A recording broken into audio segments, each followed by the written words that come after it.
Hello everybody and welcome to this session on our extended curriculum section of what we offer here at Hills Road. Thank you very much for joining us. My name's Ian Pryor. I am Assistant Principal and I look after the teaching and learning offer here at Hills Road. So I oversee the delivery of the curriculum.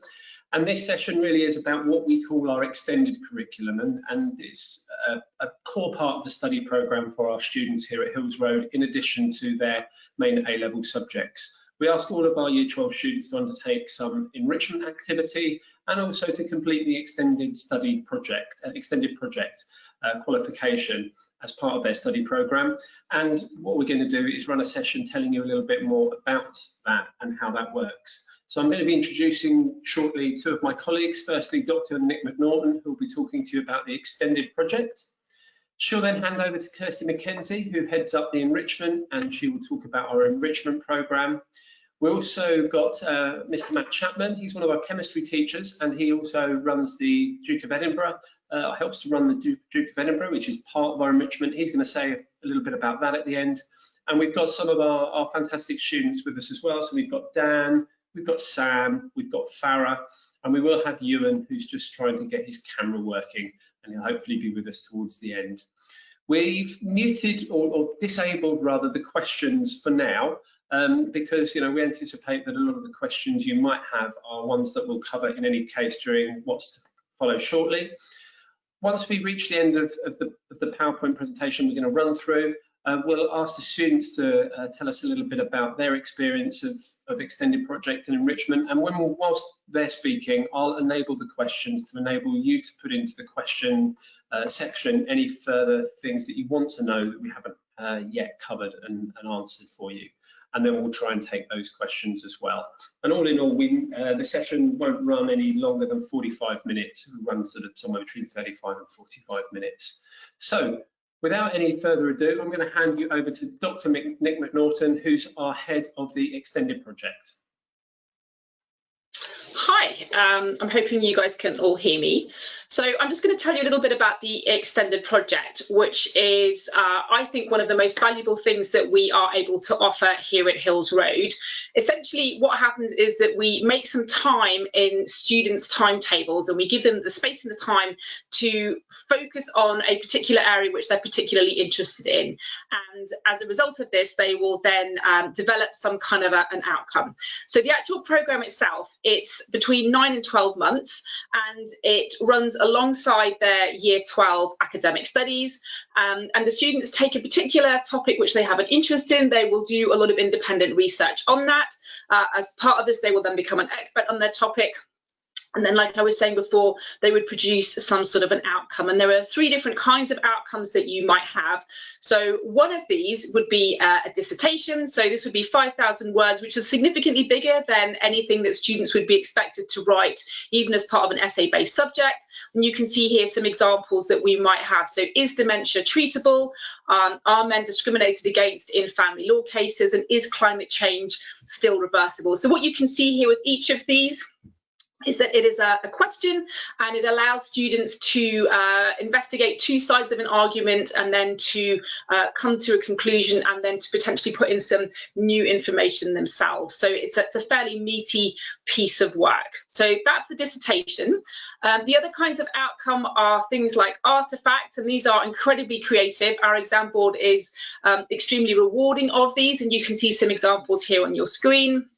So the first one you can see there is somebody a few years ago, they actually in their shed, they welded a 9-foot dinosaur. It was magnificent. You can see that people have done artworks. Students have made sets for plays. There's been branding. People have run businesses.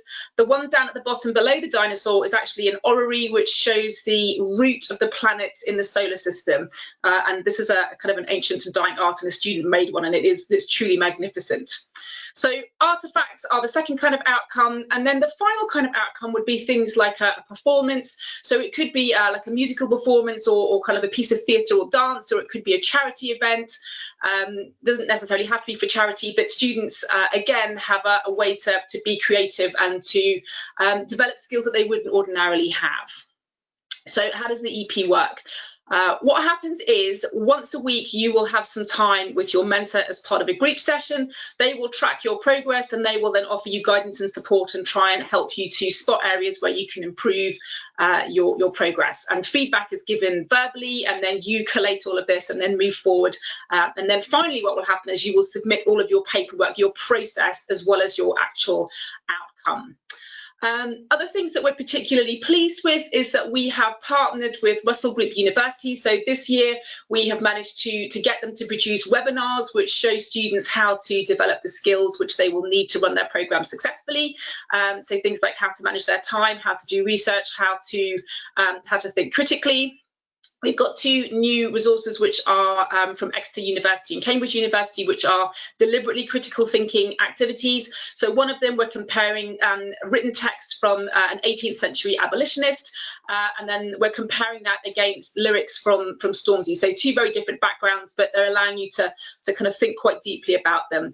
And then thinking in a different way, we've worked with Cambridge University, and they've produced us an activity where we look at a piece of art, illuminated manuscript, and then students then think about that a bit more deeply and try and think about ways that they can find out more and what the meaning is behind all of that.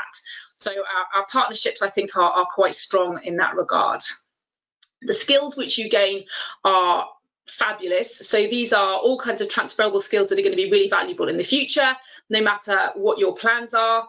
So classic ones are going to be things like time management, research, writing and researching the actual producing the Harvard reference at the end, problem solving and critical thinking, all of the sorts of things which you're going to need in the future, regardless of whether you go on to university or not. In terms of the things that students particularly like about the EP is that we are deliberately giving them the time and the license to do things that are not just purely part of their academic studies. And so that relief and time and space to do something which provides balance to their life, I think, is incredibly valuable. They're also able to develop a lot of new skills that they wouldn't get as part of a normal academic study program. And then at a purely more nuts and bolts level, if you do an EPQ, if you get the A star, I think you get 28 UCAS points, which is more than half an A level. And that's been useful for students as part of tariff offers.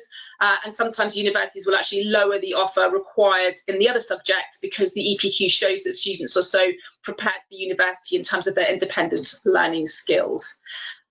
And just to sort of take that a little bit further, there is research, hard research, which shows that students that go through the extended project program are going to, on average, receive a 1/5 of a grade higher in their A levels than those that don't go through the program. And interestingly, those effects are actually seen even further ahead at university. So students, again, who've gone through the EPQ program are more likely to get a 1st or a 2-1 at university. So we think that this is a really great preparation for the future for our young people. So that's the extended project. I'm going to pass you over to Kirsty McKenzie, who is Head of Enrichment. Hi everybody, thank you for joining. So yeah, enrichment is the other part of the extended curriculum. And again, it is designed to broaden everybody's horizons in year 12 so they can develop either skills that they already have further or start to learn in particular new skills or find out more knowledge or general understandings of things maybe the things they've been interested in but never had the opportunity to find out more about. So that's in general what enrichment is designed to offer. It is compulsory in year 12, so all students have it as part of their year 12 program alongside the extended project as well. The sessions are usually run on a weekly basis, and the students all sign up once they are enrolled at college. Some students might be contacted in advance to let them know about different things such as auditions for drama performances or trials for sports teams and stuff like that. But in general, sign up happens once students are enrolled at college. It really does give students a contrast to, again, the academic A-level side of things, and it also does really complement the extended project in certain ways. Some students have used skills they've learned in enrichment and applied that across to the extended project and then talked about that and evidence that within their project as well. So they really do complement each other well. And as Nick mentioned, things like problem solving, there's even a problem solving enrichment specifically. So there's always loads of different things for students to develop, and some examples just along the bottom there of just the dynamic and variety that we've got. So criminology, Dungeons and Dragons, British Sign Language, strength and conditioning, and problem solving. Just gives you a little kind of insight into the kinds of things. And I'm going to talk a little bit more about the categories that we use to help students make a decision. So to help kind of channel students to their area of interest, we've categorised them all.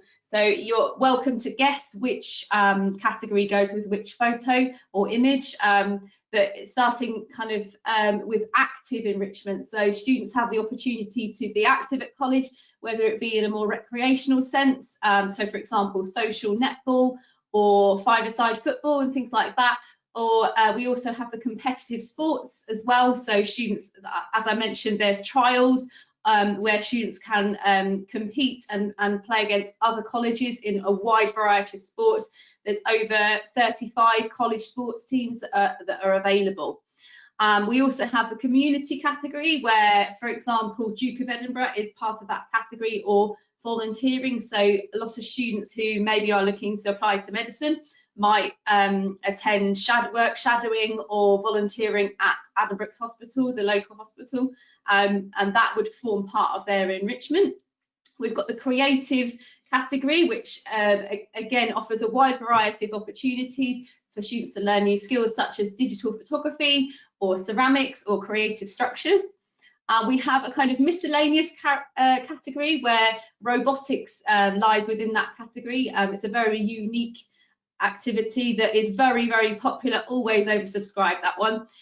We have languages, which, as I mentioned, we have British Sign Language. We also have opportunities for students to learn new languages such as Japanese or Spanish or Chinese. We also have the media category. So students are able to form part of, say, for example, the radio show or newspaper at college. We also have music. So again, loads and loads of recreational music, choirs, bands, orchestras that all students can take part in, and certainly music students are also encouraged to use that as part of their enrichment as well. And then we have performance, where students are able to again audition for drama productions or musicals, or potentially be a part of the technical team, so in the technical theatre. So we try and offer a wide variety of options to suit like everybody's interests, and hopefully students will find something that will suit their desires.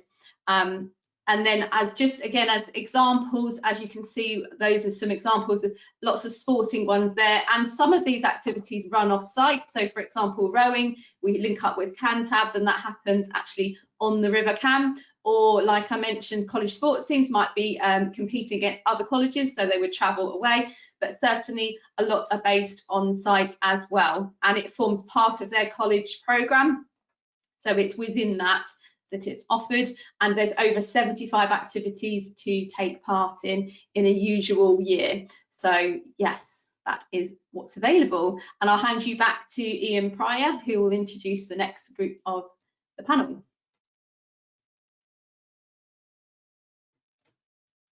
Just unmute myself. Thank you very, very much, Kirsty and Nick, for going through those slides.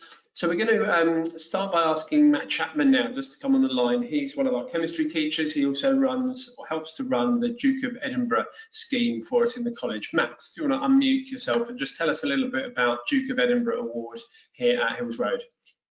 Sure. So yes, I'm the manager here for the Duke of Edinburgh scheme. We do the Gold Award. So a lot of students who come with us have already done their bronze, some have done their silver. They want to progress on to gold, but realistically, anyone can come and join gold. You can come as a direct entrant. It's a really nice award. It makes you much more well-rounded, and generally, though, you wouldn't be able to finish it within the 2 years. So as a centre, we support students until they're 25. A nice part of my job is I get to phone people up when they're 22, 23, find out how they're doing, and see how far along we are to completing all our sections. Here we offer 2 types of expeditions. We offer our own in-house walking, which due to sort of health and safety regulations is the fact that that can only be done with Hills Road students. And we go on 3 expeditions where they go into Yorkshire Dales for a weekend, Lake Districts is their practice, and then we go to Caddick Adrifts in southern Snowdonia for their qualifying. Another nice thing, though, that we're seeing a lot more of is the fact that people are coming and using us as their centre, but actually using an external company for their expeditions. So a really nice thing that we're seeing a lot of is people planning to go on their Duke of Edinburgh expedition with people that they knew from their previous school. So people are all agreeing, we're all going to join this external provider on this date, we're going to be a team, we're going to go do that. So that's also been a really nice thing that we've seen much more in the last few years. Thank you, Matt. Thank you very much indeed. So what I've done now is I've enabled the question facility in this webinar, so you can start to drop through any questions you have watching at home that we haven't yet managed to answer for you. Whilst you're doing that, I'm just going to ask some of our students to just talk a little bit about their experiences of enrichment and extended projects. So Ewan is still wrestling with his webcam, but we've got Dan and we've got Sam and we've got Farah with us. So Dan, perhaps if I can start with you, could you just perhaps tell the, hi Dan, so if you could just perhaps tell the audience a little bit about your enrichment experience and also what you did for your extended project. Okay, hi, I'm Dan. For my enrichment term 1, I did psychology, which was really interesting. I'd always been really into it, but I hadn't taken it for A-level. So it was really interesting to sort of build up on something I didn't know anything really about.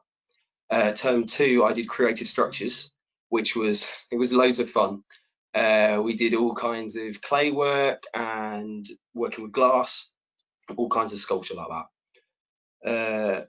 Yeah, for my extended project, I developed an app, a language learning app for primary school kids, and it was loads of fun as well. I'm looking at studying languages at university, so it was linked to that, but also really creative as well. And so is that like a finished app? Is it downloadable now and available out on? Yeah, it's I couldn't get it on the App Store or Google Play because it cost like 100 quid or something. But I've downloaded it on my phone and on a tablet, so it works, which is good. Fantastic. Well done. Lovely. Thank you, Dan. Let's come across to Sam. So Sam, perhaps the same question for you. Just tell the audience a little bit about the enrichment you did and also your extended project and why you chose that particular sort of extended project. So for my enrichment, I am an ambassador. So that just means I basically represent the school at open evenings like this, or just in any external event where Hills needs to be represented. There are many ambassadors, so we all just sort of timeshare who goes to which one. And there are a certain number of hours you need to fill in, but it's really good and it looks pretty good on your CV, you know, because you have to be sort of, I don't know, you need to appear proper, which and then for my EPQ, I did a dissertation on depression, which was a bit of a difficult one, but it was definitely worth it.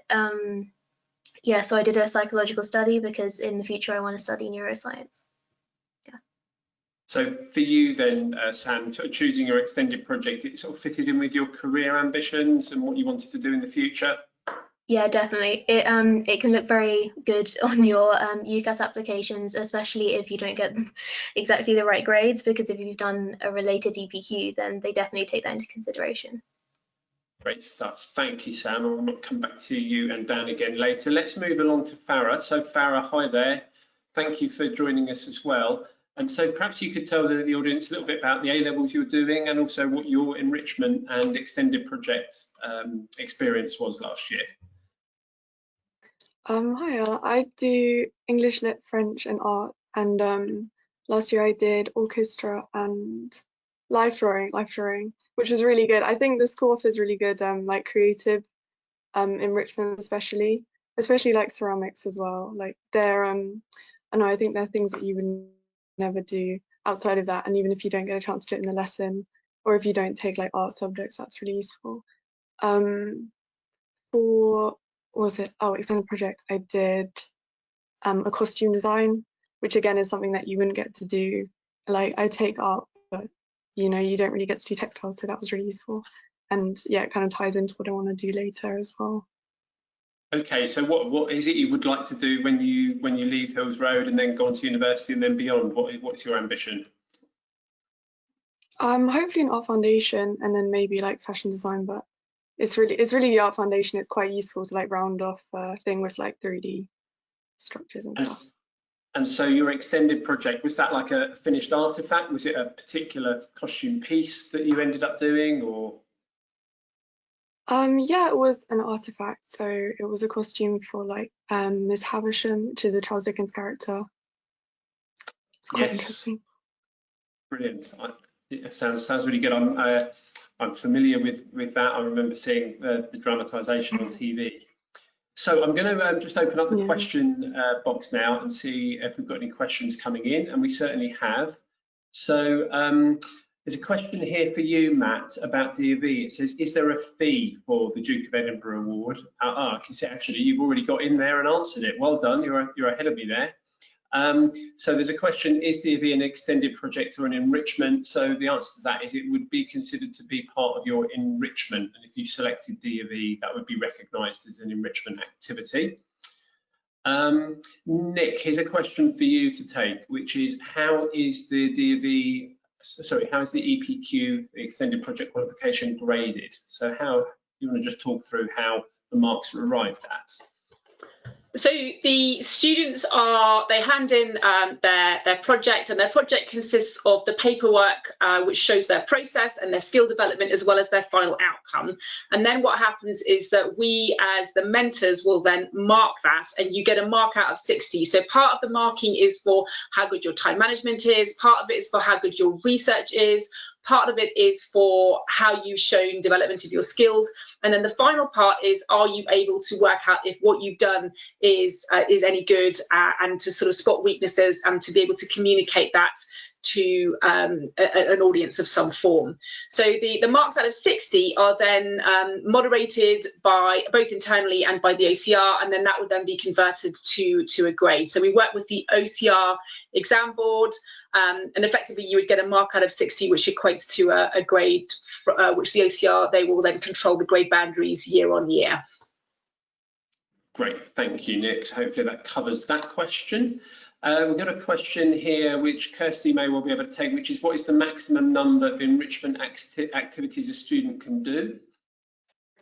Well, minimum wise, everyone must do one, and certainly in terms of timetable, I haven't known students do more than 2 or 3. We always prioritise everybody having one activity first of all, and then, for example, music have quite large capacity to allow music A-level students to also take part in those as well, and certainly sports teams as well. So generally, I haven't known people do more than 2 or 3, but certainly, for example, like Sam's enrichment ambassadors can work really nicely alongside another enrichment, because ambassadors happens kind of evenings, etc., whereas some of the other enrichments happen during the day. So it's just worth reading the course information when it's provided in September, and then you can kind of work out if it balances off. And I would say if you're committing to something like a sports team, that's 6 hours a week of your time. So doing something outside of that, you really do have to think about what else you're doing in terms of A-levels, and D.V. as well is a huge commitment. So I would always recommend sticking with kind of just one if you're doing a highly committed activity. Great, thank you, Kirsty. And just staying with you, just in case you're best placed to answer this, we've got somebody that's asked for some examples of the musicals we've put on in the past. Now, I remember going to see Sister Act a couple of years ago, which was brilliant. Off the top of your head, can you remember some of the other ones that Richard and his performing arts team have staged? I think Legally Blonde was last year. Yes, Legally Blonde. You're absolutely right. Yes, so Legally Blonde. One Man, Two Governors, but it wasn't a musical. That was a play. No, so that's. I don't know if anyone else has seen any others. I think that gives a little bit of a flavour. I'm just going to see if there's some more questions that our students, that are more sort of aimed at our students who are here with us. I'm just scrolling through to see if there are any that are particularly aimed at our students.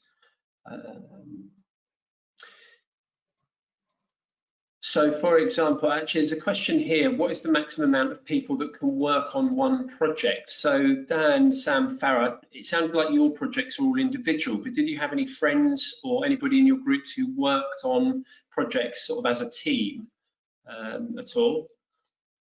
I haven't known anyone that has, just because it can be really difficult to work as a team, I think. So just because, you know, you need everyone to meet deadlines, and that's not always possible with sixth form students. So yeah, we have had some though, haven't we, Nick, that have done that successfully. They've sort of put on a performance or written a song or an album together or something like that.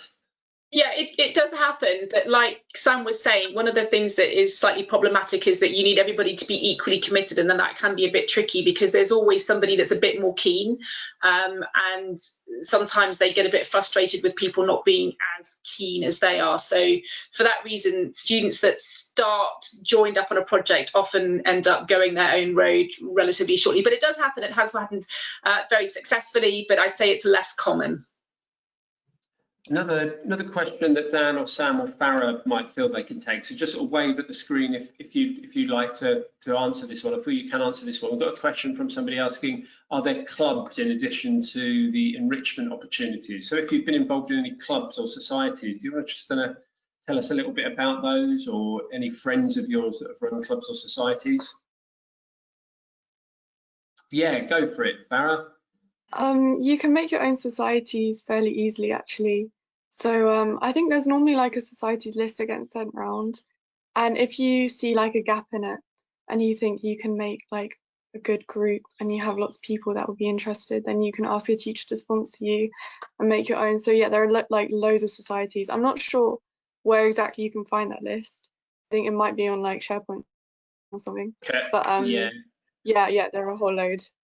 That's right. And Kirsty, you can probably say a few words about the societies fair we hold at the start of the year, can't you? Yeah, so that's an opportunity for the current leaders in year 13 to kind of advertise their societies and recruit members to take part in the societies.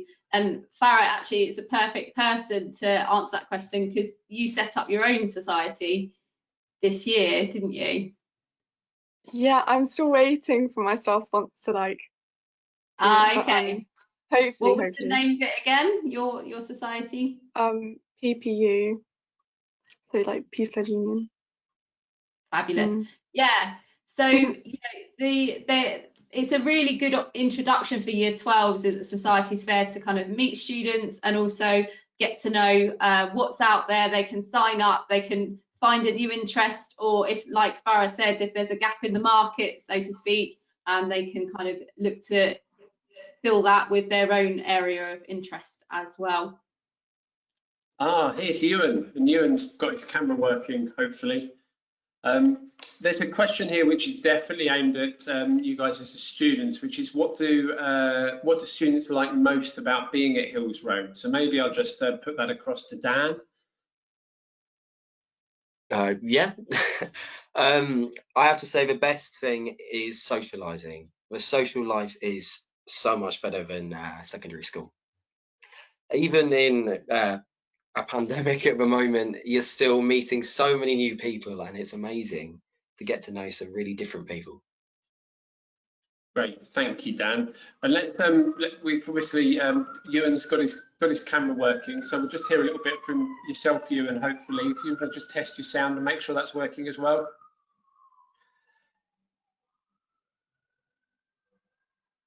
Still a little bit glitchy, so we'll keep going without Ewan for now. Let's have a look at some of the other questions. I scrolled past a few to find some that students could answer.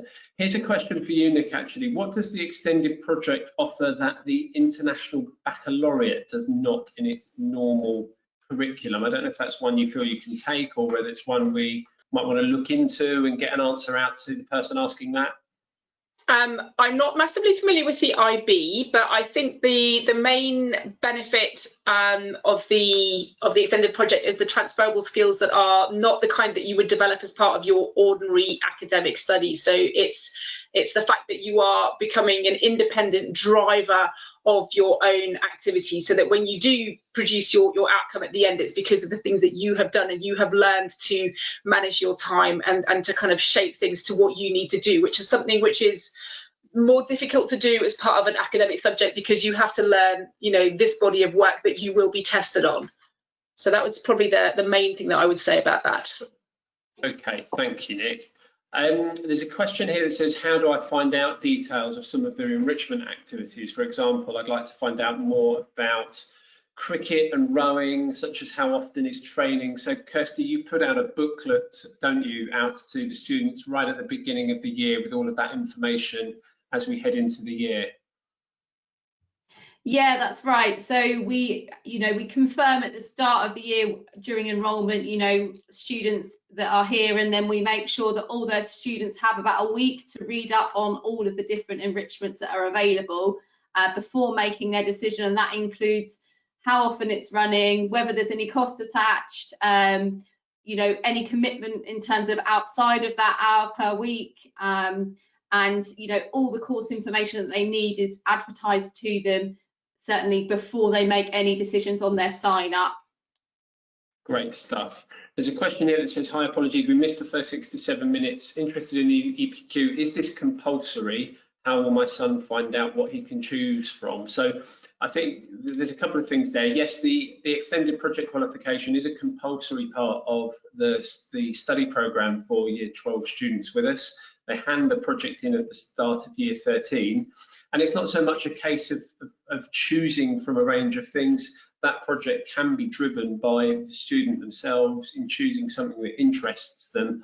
So there's a distinction there between extended project, where you can decide what your project's going to be on, and enrichment, which is where you choose from the range of activities that Kirsty organises and makes sure are on offer. There's a question here that says, is there a list of enrichment activities, Kirsty? I would imagine, the best place to go is our website, isn't it, to have a look at some examples of the sort of things we currently offer. On the website is an example list of what could be available, but things change every year based on staffing, based on everything that's available. So although you may spot one in particular that your young person desperately wants to take part in, once they arrive at college and they see that confirmed current list, that's when they'll be able to then sign up. But any others on website stuff is more of a sample of what's on offer, but certainly there's over 75 activities to pick from every year, and so there'll always be something that can suit. And there's somebody asking, have we got any enrichment opportunities in the culinary field, so cooking? And I'm not sure we have yet, have we? But well, actually, yes. Yeah, interesting. So we developed a summer online enrichment program just in terms of what was happening this year, and Dr. Nick McNaughton was a first to trial out that, so she can talk a little bit more about that. So this was heaps of fun. We did basically cooking at home, and we did it actually also quite successfully for the open day. So I had a group of 15-20 students that all kind of teamed in, and then I was in my kitchen and we all cooked together, and then everyone went off and had a really great meal afterwards with their families. But we're going to do that again later on this year. So I am doing Cook with Dr. McNaughton later on as part of our pandemic enrichment. So yeah. Another thing that was really successful was we had a kind of bake-off challenge. So we had a competition as well where students were able to bake a cake and submit their entries. So that's something I'm looking to bring back next year as well. Yeah, I think the fact that we've had to move quite a lot of things online over the last few months has actually enabled us to be even more creative, and we were really bowled over by people's creativity and willingness to put things on in the summer during the sort of lockdown period to keep our students going and give them a range of nice experiences and things to do to alleviate that sort of boredom of being trapped at home. I can see Matt's picked up a couple of questions by answering in the text around D of E. Let's have a look. So for the extended project, does it have to be a new skill, or can it be on a theme you already do?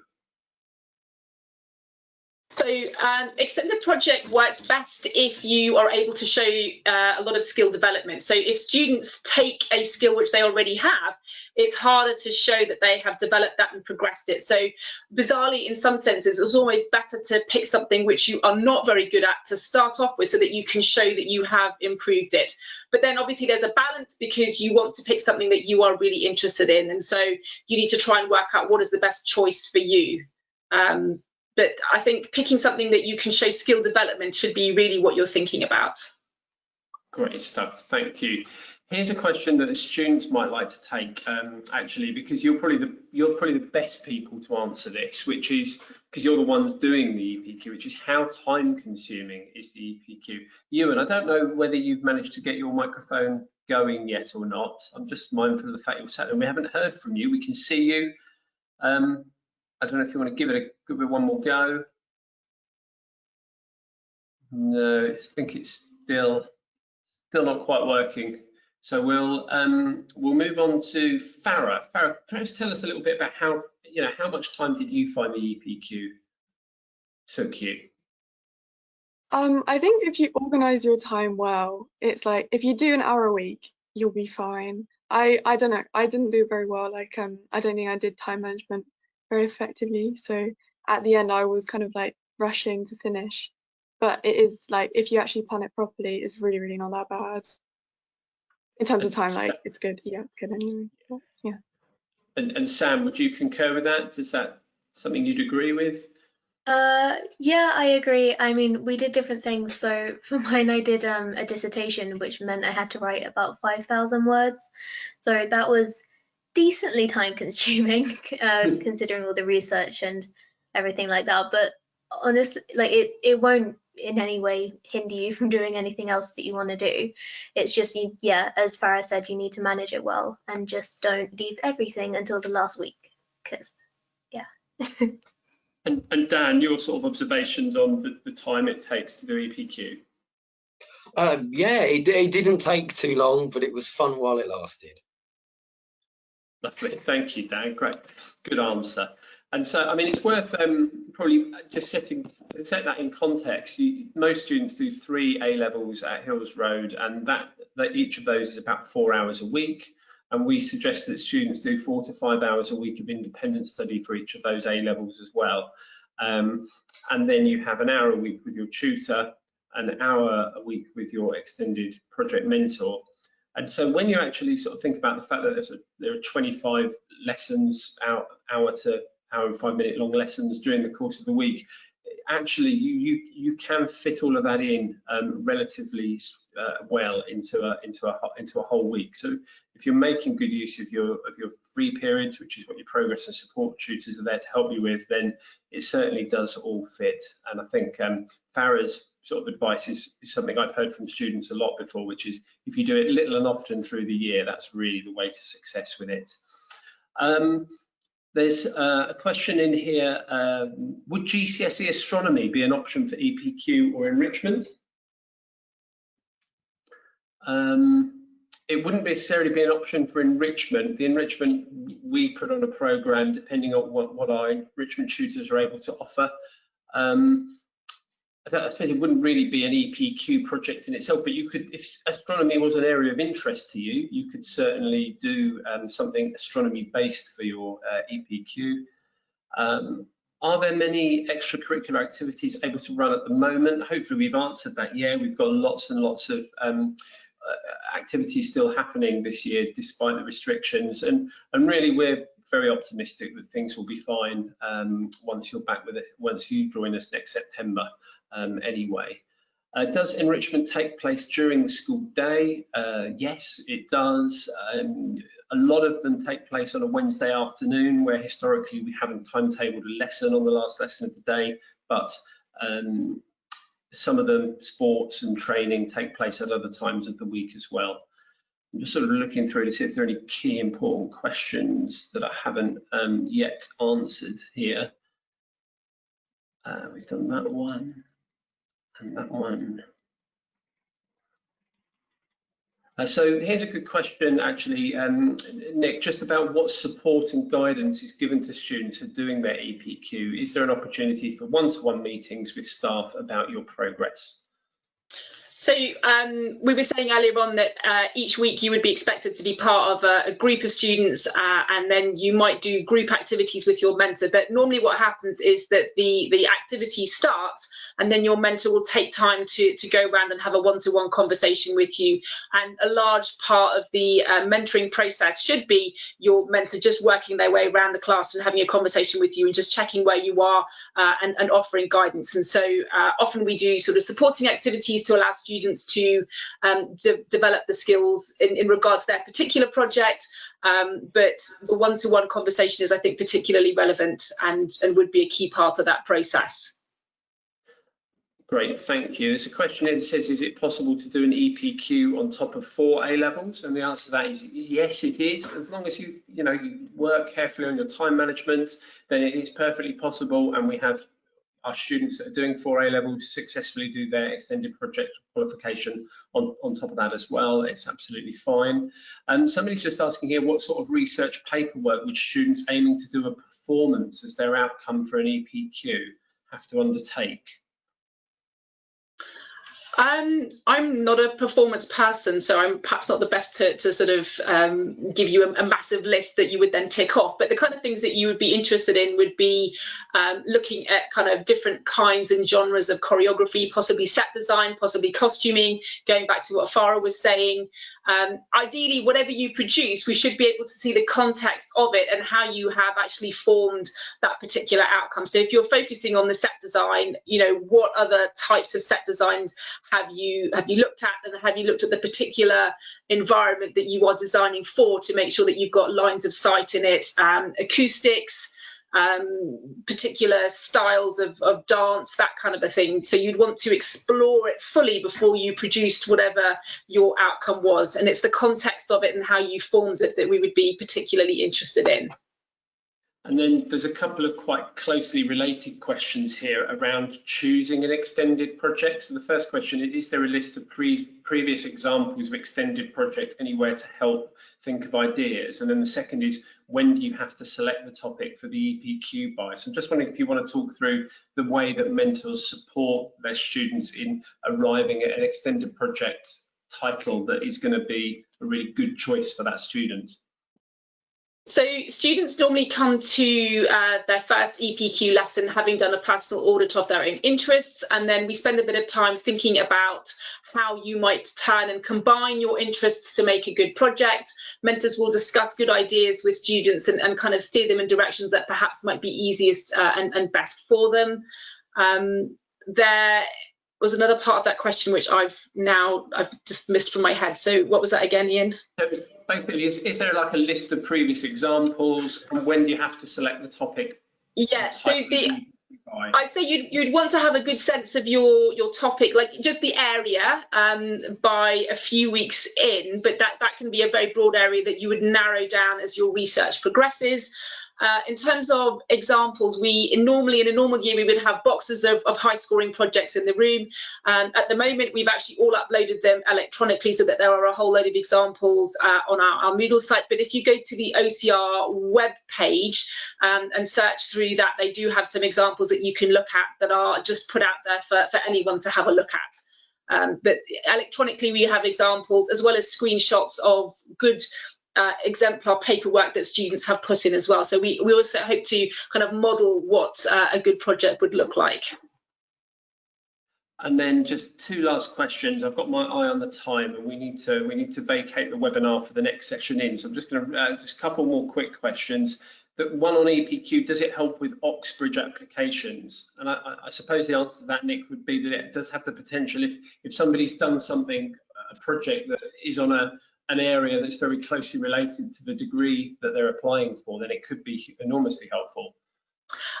My understanding is that it's not like formally you don't get your grades lowered in Oxbridge, but my kind of sort of back channel understanding from people that are involved in Oxbridge admissions is that they look at it very closely as an example of how kind of thorough and creative and prepared you are. So they would recognise it as something, a sort of supporting evidence of what kind of a student you are, but they wouldn't, in a way that other places do, they wouldn't lower your kind of entry requirements.